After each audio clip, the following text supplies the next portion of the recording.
Today's story is so quietly devastating, it will sit in your chest long after it ends. Set in a west where the wind carries ash and memory in equal measure. It is a place where sacred ground and gunpowder share the same horizon, and where survival is never clean. It began with a single touch, a stranger's hand brushing a hollow in stone. Small enough to seem meaningless, yet powerful enough to awaken everything the land had sworn never to forget. The wind had died completely, leaving the high country in a hush so deep it pressed against the ears like wet wool. Chato stood motionless on the frozen lip of the stream, boots sunk an inch into the crust of snow. Below him, the wrecked stage lay splintered across the white slope like a broken rib cage. Axles snapped, canvas torn, one wheel still spinning slow in the last breath of momentum. The horses were gone, swallowed by the storm or cut loose in panic. He had watched the crash from the ridge, counted the bodies that did not rise. 4 living. One woman with fire-colored hair dragging herself free, blood on her glove. Now she was moving again, clumsy, toward the rock outcrop where the sacred hollow waited. Chato's breath came measured, shallow. No sound escaped him. The land had gone quiet in a way it only did when something forbidden had been touched. The hollow in the granite, small, smoothed by generations of wind and hands, was marked by nothing but a single black feather long ago pressed into a crack. Ga'an did not need signs. They remembered. The woman, Elra, reached the rock. Her fingers brushed the edge of the hollow as she steadied herself. A pebble, no bigger than a child's tooth, broke free and rolled down the slope, ticking once against ice before silence swallowed it again. Chato felt the shift in his chest, small but certain, like a bowstring drawn too far. The spirits did not shout. They withdrew. Game would thin. Water would turn bitter. Children would cough through the night. All because a stranger's hand had crossed a line older than his mother's mother. He could turn away. Let the white woman stumble on, let the storm finish what the crash began. The band would never know. The land might forget in time. Or he could step forward, speak, pull her back from the hollow before her other hand found it again. That choice carried its own weight. A white tongue in his mouth, a white face in his camp. Questions from warriors who already watched him too closely since the reservation days.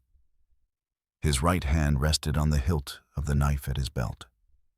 Old steel, warm from his body, not to draw it, only to feel something solid. Elra looked up then.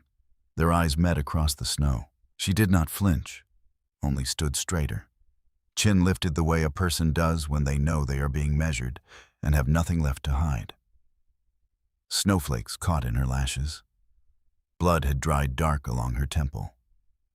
Chato exhaled once, a thin plume that vanished instantly. He stepped down the slope, slow, boots breaking crust with deliberate cracks. Each step louder than it should have been in that stillness. When he reached her, he stopped 3 paces away, close enough to smell the iron on her skin. The faint cedar smoke still clinging to her coat from some distant Boston parlor. "You are on ground that does not forgive," he said. Voice low, level, carrying no threat and no welcome. Elra wiped blood from her lip with the back of her glove. "I did not choose the place." "No one chooses." He glanced at the hollow. The feather had shifted slightly, as if stirred by breath it should not have felt. But the ground chooses what it remembers. She followed his gaze. Understanding flickered behind her eyes. Not full, not yet, but enough to make her hand drop from the rock. From the wreckage below, a man's weak groan rose. Elias Boone, calling for his wife, who would never answer. Chato did not move to help. Not yet. The silence stretched again, heavier now, thick with the weight of what had already been done and what could not be undone.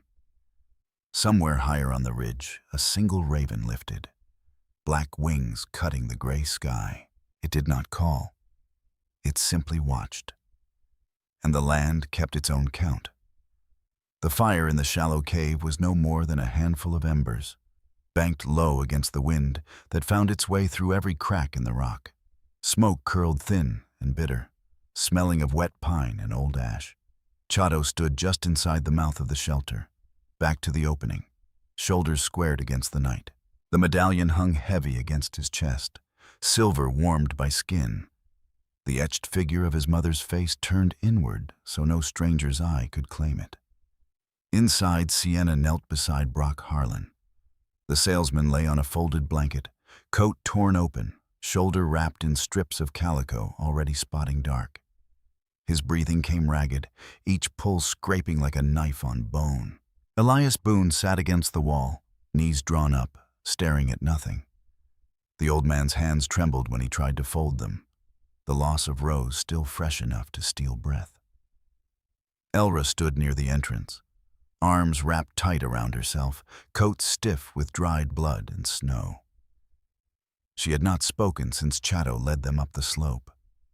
Her eyes followed every movement in the dim light. But she kept her distance from the fire, as if she knew better than to claim warmth that was not offered. Chato did not look at her. He kept his gaze on the medallion's chain where it disappeared beneath his shirt. The metal felt colder now, though his body was warm. A reminder. Some things could not be shared without cost.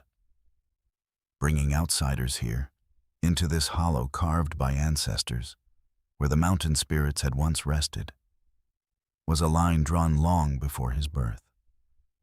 The land did not forgive carelessness, it remembered. A sudden draft swept through the cave, sharp as a blade. Embers flared once, then dimmed. The whisper in the wind was not words, only a low sigh that raised the hair on his arms. Outside, the snow near the entrance bore the clear print of Elra's boot. Heavy, foreign, already softening at the edges, as if the ground itself were trying to erase it.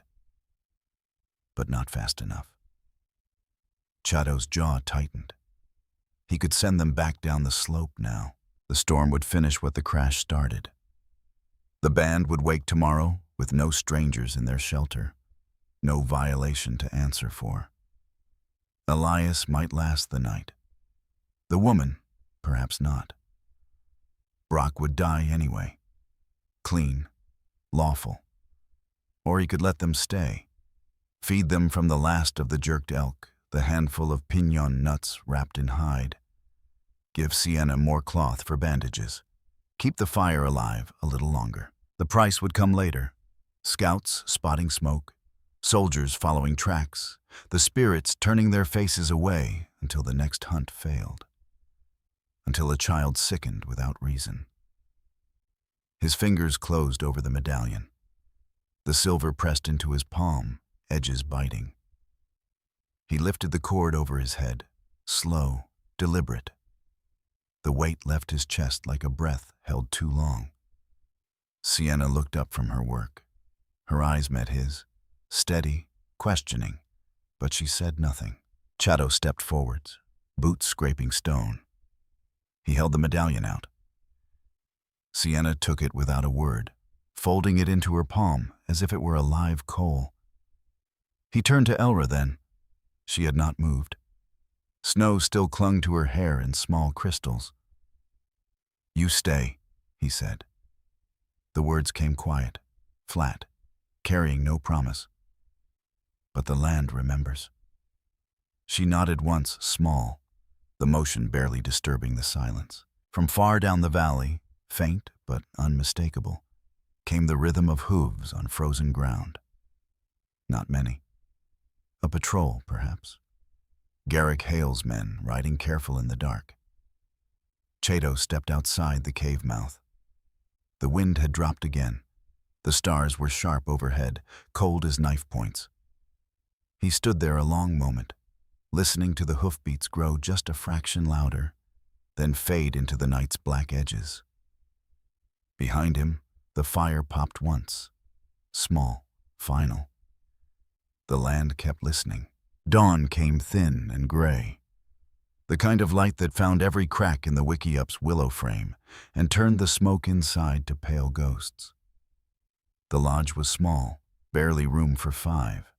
The air thick with the sharp bite of sage and wet buckskin. Sienna knelt on a spread blanket, fingers steady as she unwound the old bandage from Brock Harlan's shoulder. The cloth came away dark and stiff, the wound beneath raw, but no longer bleeding freely.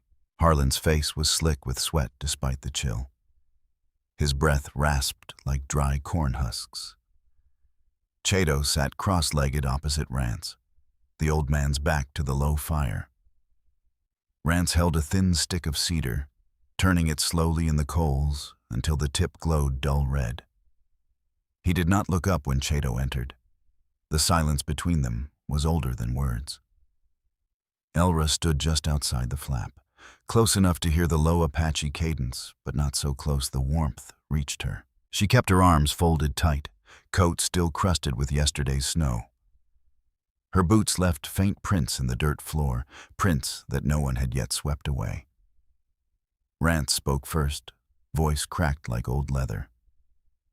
The boy coughed through the dark. Fever came quiet. Not high yet, but it came. Chato's hand rested on the hilt of his knife, not drawing it, only holding. The bone handle was warm from his grip, the steel cold against his palm. He felt the weight of eyes, not Rance's, but the younger warriors who had lingered near the lodge at first light. They had said nothing. Their silence was louder than any accusation. Rance lifted the cedar stick, watched the ember fade. Last night the wind carried no sound from the valley. Now it brings cloth. He nodded toward the entrance. A scrap of blue wool, cavalry issue, had snagged on a branch just outside the wickiup. Close. Too close. Chato's throat tightened. He could speak the truth now. The woman had touched the hollow, stepped where no outsider should. He could send her down the slope before the sun cleared the ridge. The band would breathe easier. Honor would stay intact. The spirits might turn their faces back, but Brock would die slow. The wound festering without her steady hands and the white man herbs she carried in her small pouch. And the boy's fever, small now, might spread if no one knew how to break it. Keep her, and the whispers would grow. A leader who sheltered the enemy's kind. A leader who let the land's law bend. Blood paid debts the knife could not collect. Rance set the stick aside. The ember died without protest. He looked at Chato then, eyes pale with years and knowing. The spirits watch. Your blood may pay first. The words fell flat, heavy as wet earth. Chato did not answer. His fingers loosened on the knife hilt, then closed again. Outside, Elra shifted her weight. The movement was small, but the flap stirred. She stepped through, ducking under the low frame. Her boot caught the edge of the blanket. She reached to steady herself, and her hand brushed Chato's wrist where he sat. The touch was brief, nothing more than skin on skin. The fire flared once, sudden and sharp, as if fed by breath it should not have felt. Sparks lifted, hung a moment in the smoke, then settled back into coals. Chato did not pull away. Neither did she. Rance watched them both. His face gave nothing. He rose slowly, joints creaking like dry branches, and stepped past Elra without a word. The flap fell shut behind him. In the sudden quiet, the fire popped again, small, deliberate. From the ridge above, faint but growing, came the distant clink of metal on metal, bridle irons. Cavalry, moving careful in the half-light. The lodge held its breath. The afternoon sun hung low, copper-colored and thin, casting long shadows across the small meadow where the band sometimes hunted rabbits. The grass was brittle underfoot, winter killed, and the air carried the faint iron scent of coming snow. Chato walked ahead, knife in belt, eyes scanning the ground for the pale stems Tali had described. medicine root for fever, small and stubborn, buried just below the frost. Elra followed a few paces behind, basket of woven yucca in her arms. She had not asked why Tali sent her. She had only nodded when the older woman pressed the task into her hands. Now her boots crunched softly on the frozen earth, each step measured, careful. She kept her gaze down, as if the ground itself might answer questions she did not yet know how to ask. Chato stopped at the edge of the stone circle. It was old, older than memory. 7 flat rocks laid in a rough ring, no bigger than a man could span with his arms. No marker, no carving, just the stones themselves, placed by hands long gone to dust. Burial ground for children lost before the first snows of his grandfather's time. The law was simple. Step inside, and the ancestors turned away. The living paid in empty cradles, in blood that thinned too soon. He felt the tremor start in his fingers before he saw her move. Elra stepped forward to reach a cluster of roots just beyond the ring. Her boot crossed the line, heel first, then toe, settling inside the circle as if it were nothing more than bare ground. Chato's breath caught, sharp and silent. His hand lifted halfway toward her arm, then fell back. He wanted the meadow quiet again, the band whole, the boy's fever broken without this weight. But the circle had been touched. The ancestors would not forget a stranger's tread on their rest. A sudden shift in the wind came then, cold from the north, carrying dust that stung the eyes. Tali's voice drifted down from the ridge above, low and urgent. "Spirits are restless." She stood with the boy bundled against her, his face flushed darker than before, breath coming in shallow pants. High overhead a hawk circled once, twice, too low, wings cutting the sky with a long, mournful cry that echoed off the rocks. It did not dive for prey. It simply watched. Chato's hand trembled once, small, then steadied. He could send her away now, point down the slope, tell her the meadow ended here. She would go. The band would see him hold the law. The fever might still break if Tali worked alone. But Brock Harlan's wound would fester without the white salve Elra carried, and the boy's heat would climb until it burned out or took him. Either way, the circle's violation would linger, a debt unpaid. Let her stay. Let her hands gather the root. Let her mix it with water from the spring. The cost would come later. Whispers among the young men. Eyes that no longer met his. Children born weaker because the ancestors remembered a white woman's boot on sacred ground. From the far side of the meadow, a young warrior appeared. Tall, silent, rifle slung across his back. He saw Chato with Elra, saw her basket half filled with root from beyond the stones. He turned without a word, shoulders stiff, and walked back toward the camp. The space between them widened like a crack in dry earth. Chato exhaled slowly. The air tasted of pine resin and coming frost. He stepped closer to Elra, boots careful not to cross the line himself. "The stones remember faces," he said, voice low, without anger, only fact. She looked up, basket still in her hands. Her eyes held his a moment, steady, searching, then dropped to the circle at her feet. She stepped back, slow, boot lifting as if the ground pulled at it. Far off, from the valley trail, the faint rhythm of hooves rose again. Closer now, a few miles, no more. Metal bits jingling, leather creaking, men riding careful but sure.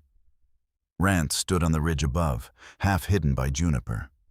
He held his carved cedar staff in both hands, tip resting on the earth. He said nothing. He only watched. The hawk cried once more, sharp and final, then wheeled away into the graying light. The meadow waited. The first light of morning crept over the rim of the narrow valley like a slow bleed, pale and reluctant. Frost still clung to the grass in thin silver blades, and the air tasted sharp, metallic, like cold iron left out overnight.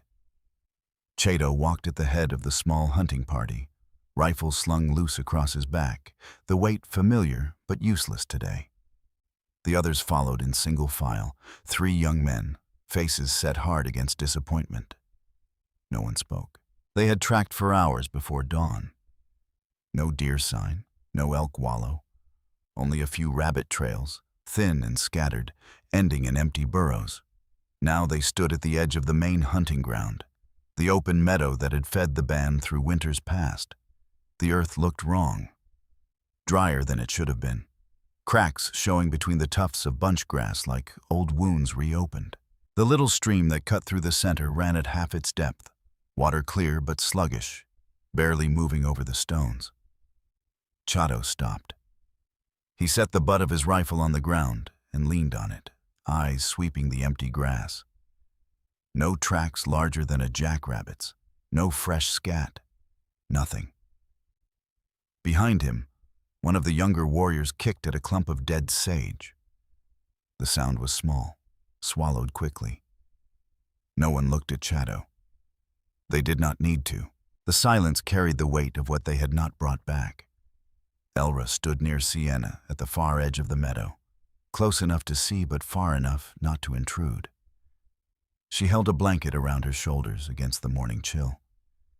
Sienna's hand rested light on her arm. Not comfort, only steadying. Both women watched the men return empty-handed.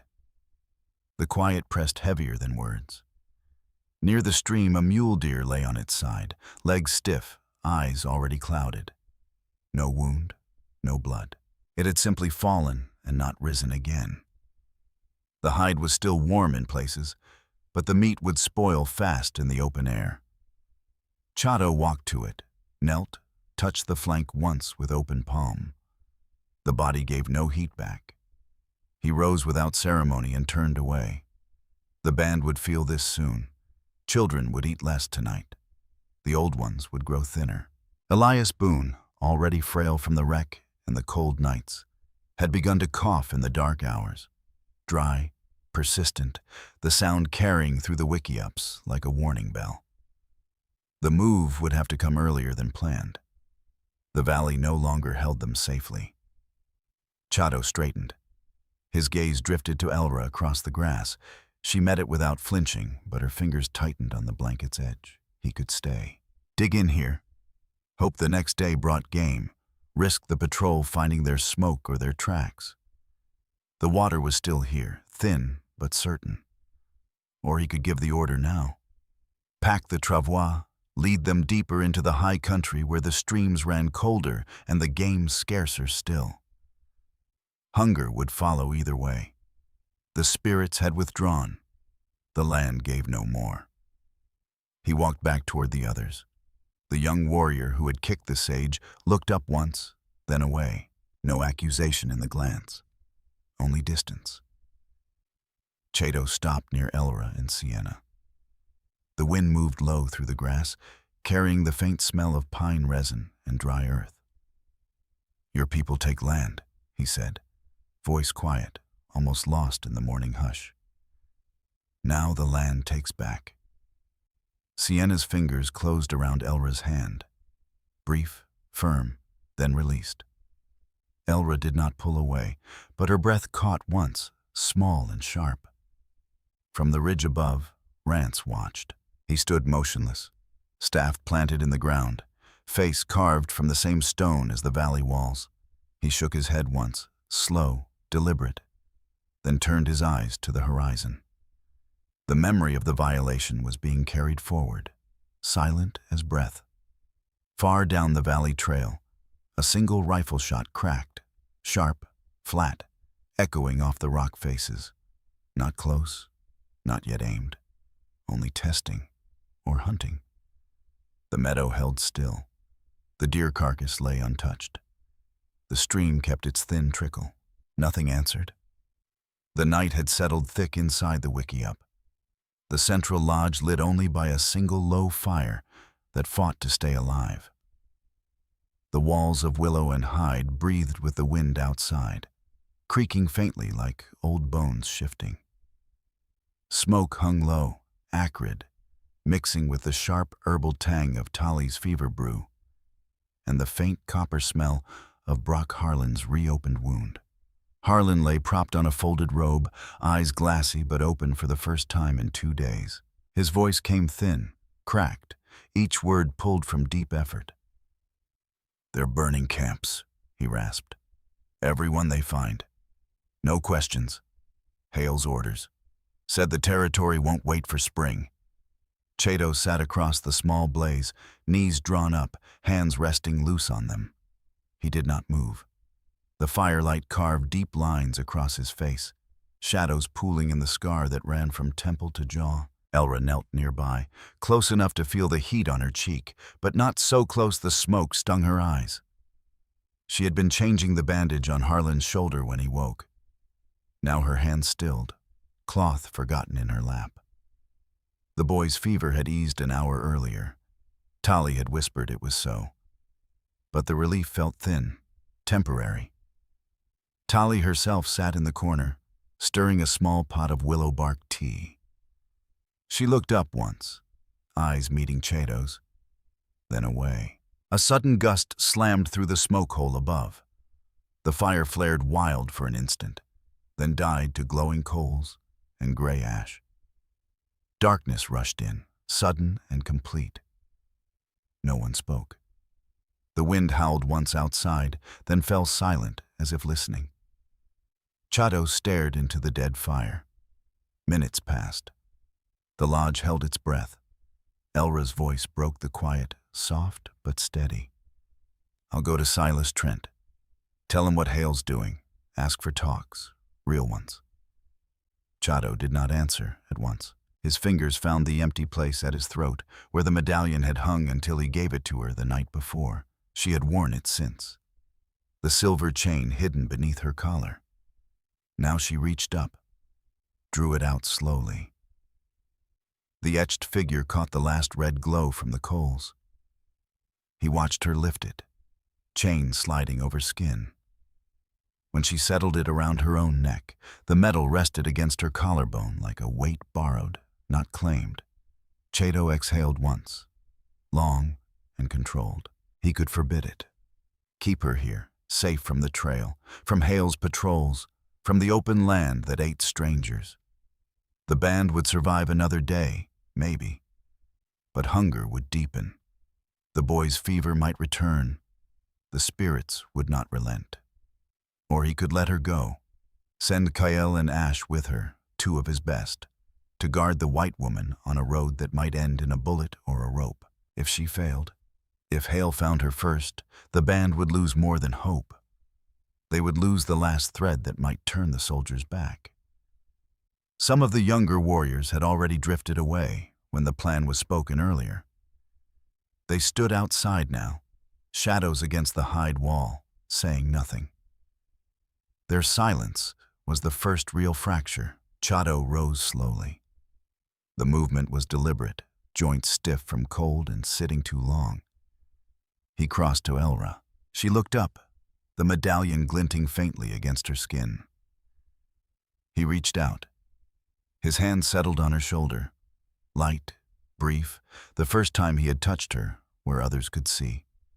No embrace, no promise. Only the weight of a decision made in the dark. Elra stood. The blanket fell from her shoulders to the dirt floor. She stepped toward the flap. Rance waited outside, staff planted in the frozen earth. He had not entered the lodge all night. Now he watched her pass, then looked to Chato.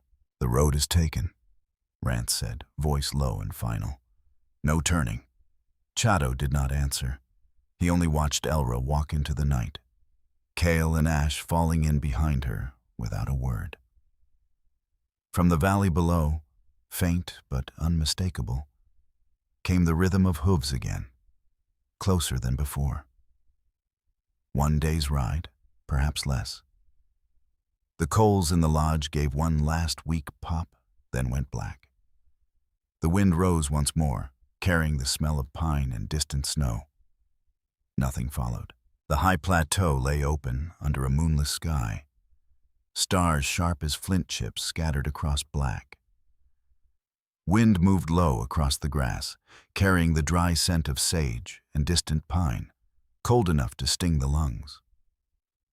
Chato stood alone near the center of the flat stone where, generations before, his people had knelt to Usin and sworn to hold the land as long as breath lasted. No marker remained, only the worn circle of earth, darker than the rest, where feet had pressed the same prayer into the ground, year after year. He held the medallion in his open palm now. The silver had cooled in the night air. The small crack that had appeared during Elra's journey ran thin across the etched face of his mother, a hairline fracture no bigger than a thorn scratch.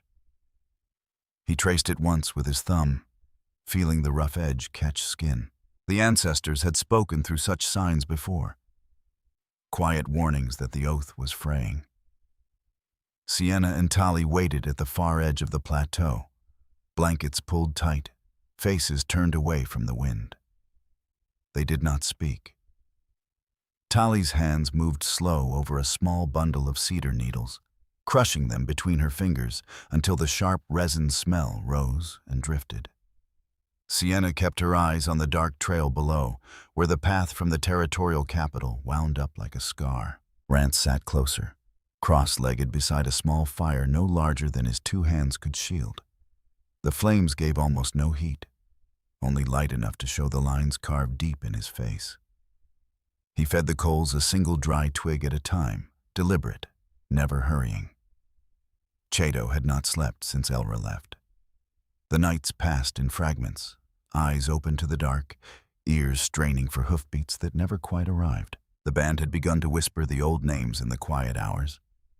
Names of grandfathers who had stood on this same ground, who had sworn the same words. The whispers were soft, almost fearful, as if speaking them too loud might make the oath slip away entirely. He could wait. Let the moon cross the sky again. Trust that Elra's words would reach Silas Trent. That paper promises might hold back the soldiers long enough for the band to breathe. But every hour risked Garrick Hale's patrol cresting the ridge first. Blue coats, rifles, fire. The plateau would burn, the oath with it, and the names would fade into smoke. Or he could give the order now, pack what remained, lead them higher into the broken country where no trail followed.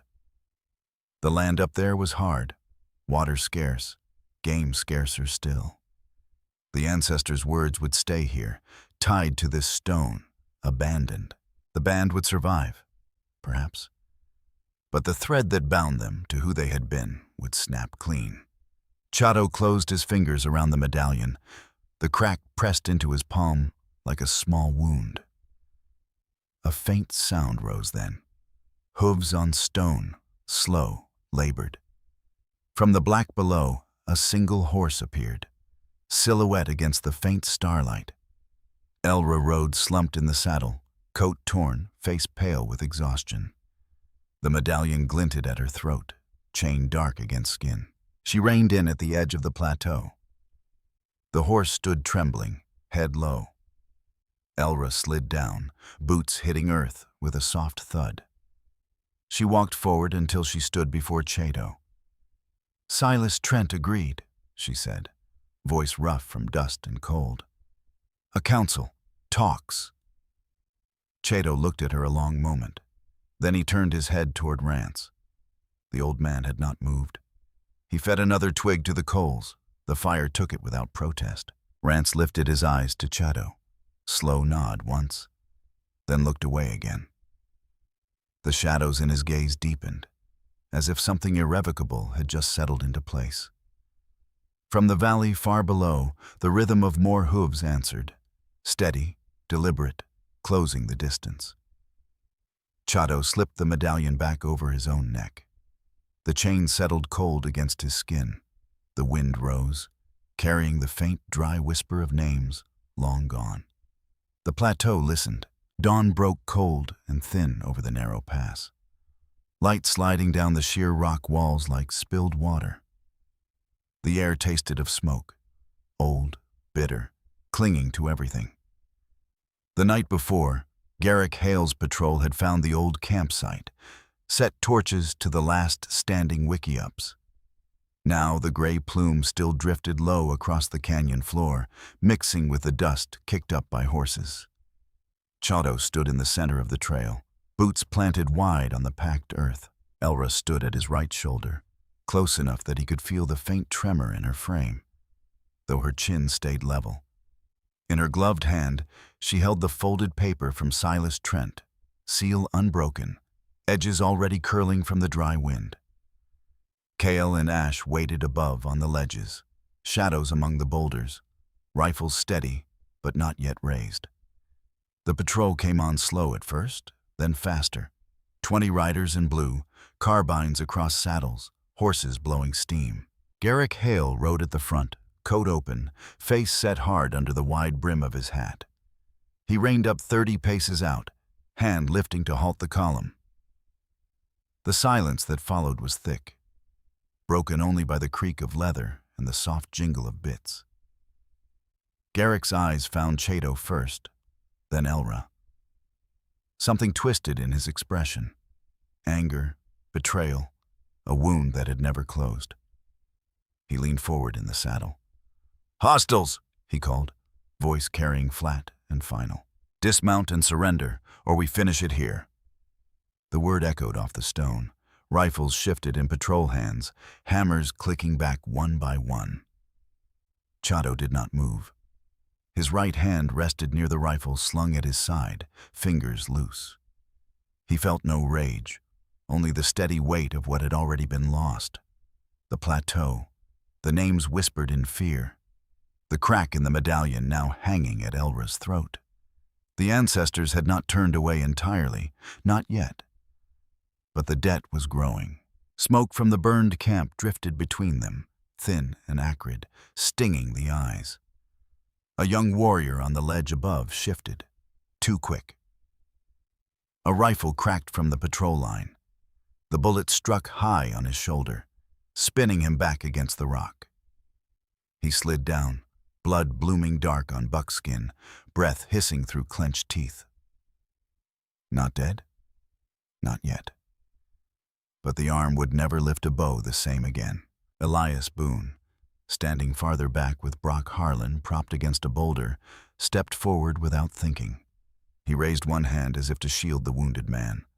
A stray round grazed his forearm, shallow, but the old man staggered, blood welling through his sleeve. Harlan reached to steady him, face pale. Chato's fingers tightened on the rifle stock. One motion, and he could drop Hale from the saddle. The patrol would scatter, the pass would hold, for today. But the paper in Elra's hand would mean nothing then. Silas Trent's promise would burn with the rest. The band would be marked forever. Renegades who broke the thin thread of talk. Or he could raise the document.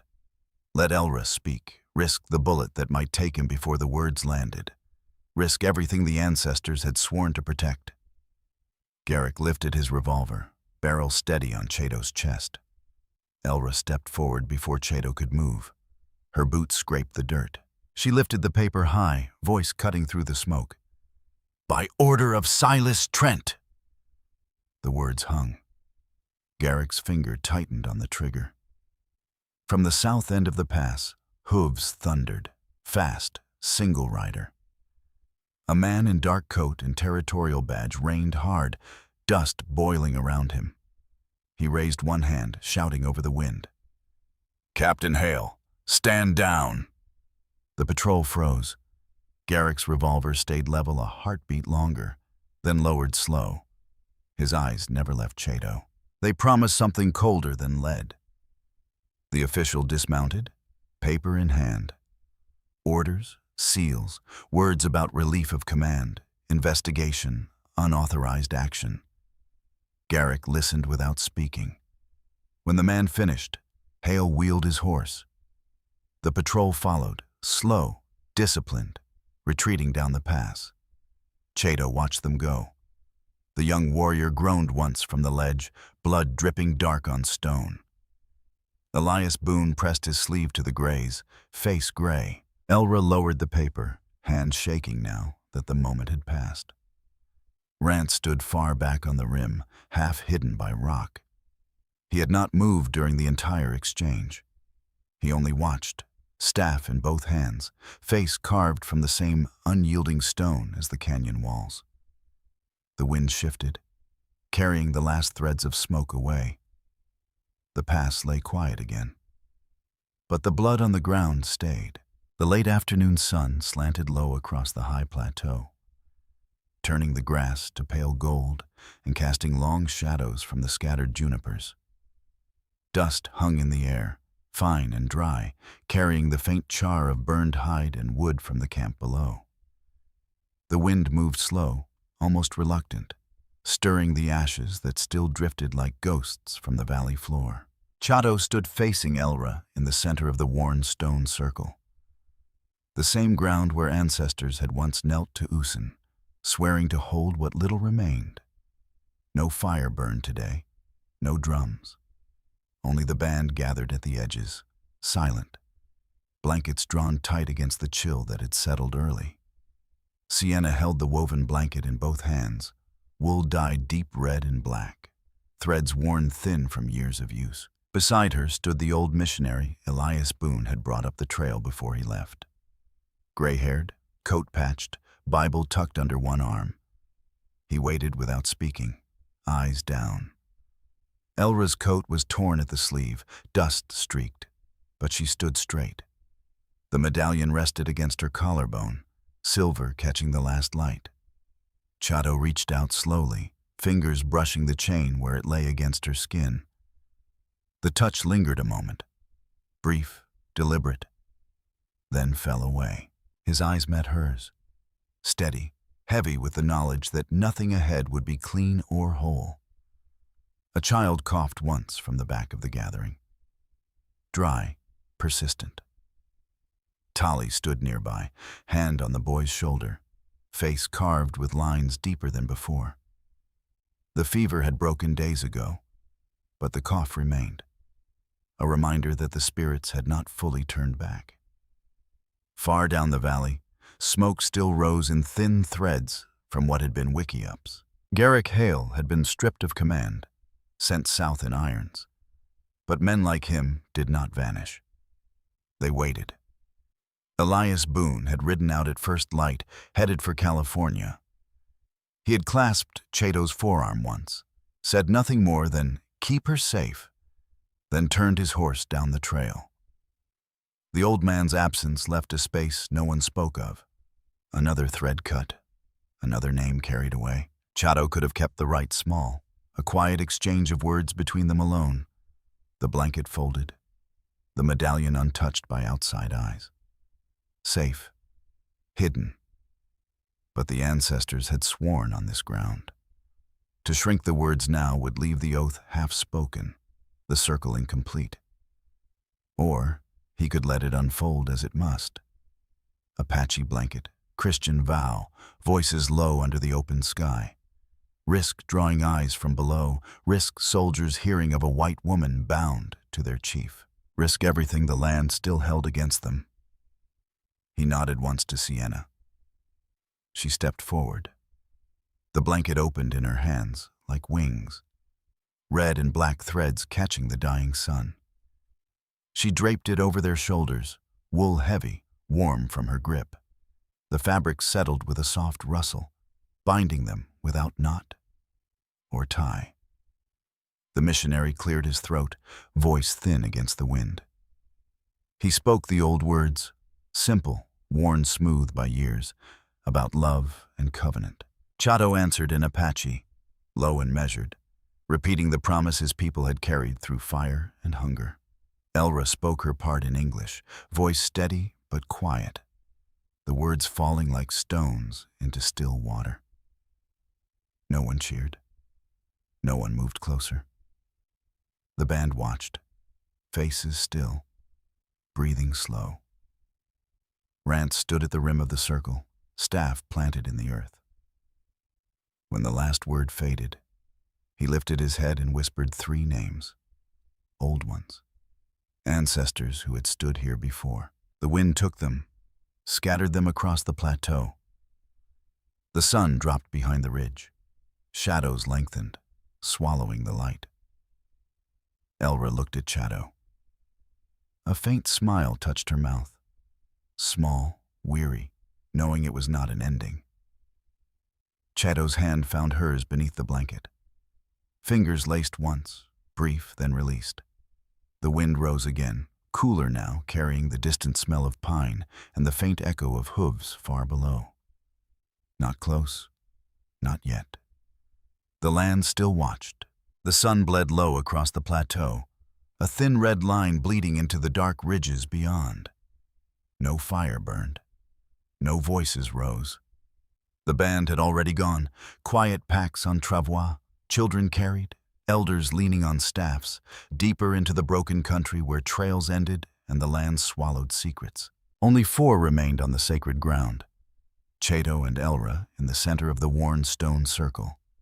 Sienna a few paces away holding the folded blanket, Rance farther back, staff planted like an anchor in the cooling earth. Wind moved across the grass, carrying the faint, stale smell of old smoke from the burned camp below. Ashes still drifted in the air, settling on skin like fine gray snow. A small stone, no bigger than a child's knuckle, broke free from the circle's edge and rolled once, twice, stopping against Chato's boot. The sound was small, dry, final. Chato stood facing Elra. Their eyes met. Long, steady, no smile, no promise spoken. The medallion rested at her throat, silver dulled by dust and time, the crack across his mother's face catching the last slant of light. He reached up slowly, fingers brushing the chain where it lay against her skin.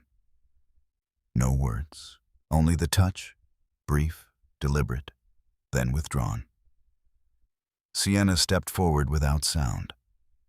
The blanket opened in her hands, red and black wool, threads worn thin from generations of use. She draped it over their shoulders once, the fabric settling heavy, warm from her grip. No flourish, no ceremony beyond the act itself.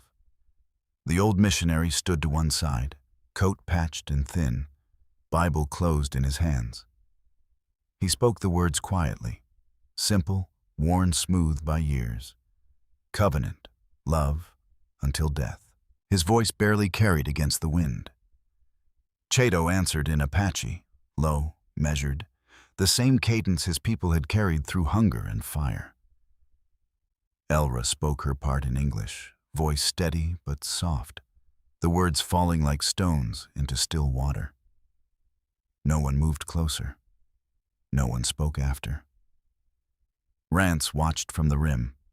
He lifted his head once, whispered 3 names. Old ones, ancestors who had knelt here before. The wind took them, scattered them across the empty plateau. No one answered. He turned then, slow, deliberate, staff tapping the earth as he walked away toward the deeper mountains. His shadow stretched long, then merged with the dark. He carried the memory now. The hollow touched, the circle crossed, the blood on stone, the blanket shared. He would not speak of it. He would only remember. Elra and Chato stood alone under the fading sky. The blanket slipped from their shoulders to the ground with a soft rustle. No embrace followed.